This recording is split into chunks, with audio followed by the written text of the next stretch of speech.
LA 오늘의 주요 뉴스입니다. 구독과 좋아요 꼭 부탁드립니다. 12월 4일 K뉴스 LA 오늘의 주요 뉴스입니다. 미 전국의 코로나 바이러스 확진자 수는 1,400만 명을 넘어섰습니다. 지금의 추세라면 최악의 크리스마스를 맞게 될 것이라는 경고도 나왔습니다. 질병통제예방센터는 사망자 급증에 따른 크리스마스 악몽을 공개 경고하기도 했습니다. 개빈 뉴섬 주지사가 엄격한 자택 대피령을 다시 도입합니다. 빠르면 오늘부터 시행될 가능성이 큽니다. 주 전역을 5개 권역으로 나눠 중환자실의 수용 능력이 15% 이하로 떨어질 경우 강화된 스테이 앳홈 봉쇄령을 발동해 가족을 제외한 모임을 전면 금지하게 됩니다.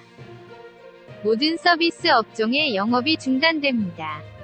LA 카운티의 코로나 바이러스로 인한 입원 환자 수가 급증하고 있습니다. 중환자실 비율도 현재 75%가 사용 중인 것으로 나타나 병상 부족 우려가 현실로 나타나기 시작했습니다. 크리스마스 전에 한계에 부딪힐 것이라는 전망입니다. 이런 가운데 LA 카운티의 어제 하루 코로나 바이러스 신규 확진자 수는 7,854명으로 집계되면서 최고치를 경신했습니다. 오렌지 카운티의 1일 신규 확진자 수는 1,102명으로 보고됐습니다. LA 카운티 셰리프국이 코로나 바이러스 안전수칙 준수와 관련해 단속을 강화하겠다고 밝혔습니다. 대규모 모임과 마스크 쓰기 등에 대한 단속이 강화될 것으로 파악됩니다. 조 바이든 대통령 당선인은 일찌감치 코로나 태스크포스 팀을 구성하고 앤서니 파우치 국립 알레르기 전염병 연구소 소장을 유임시키는 등 취임과 동시에 코로나 바이러스 퇴치 총력전에 나설 태세를 갖추기 시작했습니다. 코로나 바이러스 백신을 계약하는 대부분의 국가들이 접종한 뒤 발생할 수 있는 부작용에 대해 제약사가 법적 책임을 지지 않는다는 면책 특권을 준 것으로 밝혀졌습니다. 트럼프 대통령이 중국의 기업을 제재 명단에 올리고 공산당원과 가족의 미국 방문도 제한하기로 하는 등 끝까지 중국 때리기에 몰두하고 있습니다. 또 임기가 끝나기 전 최대 20명이 가족과 측근을 선제적으로 사면하는 방안을 모색 중인 것으로 전해졌습니다.